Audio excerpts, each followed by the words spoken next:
et aux rapporteurs fictifs. Pour le groupe ADLE, Nathalie maintenant. La rapporteure, pour son approche de bonne coopération, est très inclusive et pour la publication aussi rapide de ce projet de rapport.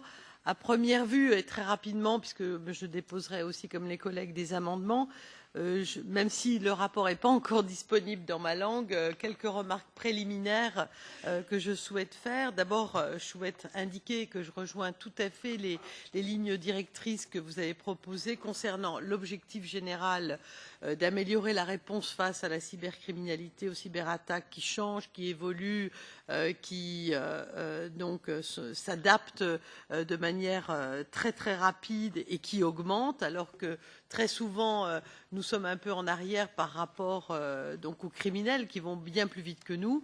Ensuite, entièrement d'accord sur la nécessité d'avoir des définitions européennes communes. Je pense que c'est vraiment un outil de base et sur lequel on trouvera très très vite un consensus, et notamment sur les infractions. Ensuite, entièrement d'accord sur l'objectif prioritaire que vous avez annoncé en introduction sur la prévention. On parle ici de la question clé de la cyber-résilience, dont on a déjà aussi très souvent débattu dans cette commission. Il faut renforcer notre résistance par rapport aux attaques et notre résilience et sensibiliser davantage chacun et les États membres à ces questions.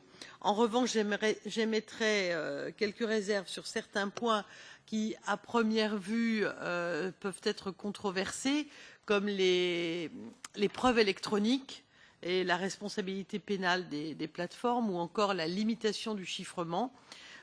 Pour moi, l'affaiblissement du chiffrement n'est pas la solution, par exemple. Il faudra débattre sans doute davantage en détail de ces questions. Et donc, pour conclure, plus généralement, l'objectif prioritaire de ce rapport est, à mes yeux, double. Premièrement, un objectif d'identification, c'est-à-dire identifier, comme il est très important de le faire au plan européen, sur ce qui marche, ce qui ne marche pas, pour parler un peu trivialement, identifier les vulnérabilités existantes en Europe, parce que depuis la précédente stratégie de 2013, beaucoup de choses ont changé, et pas nécessairement dans le bon sens.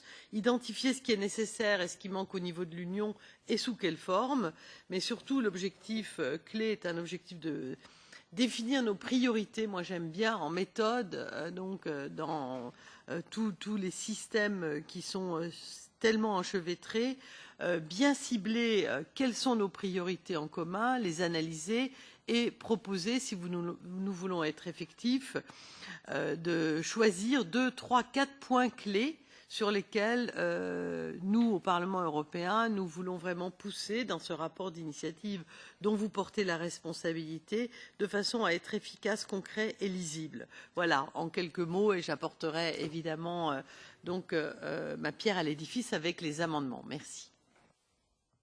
Merci beaucoup, Nathalie.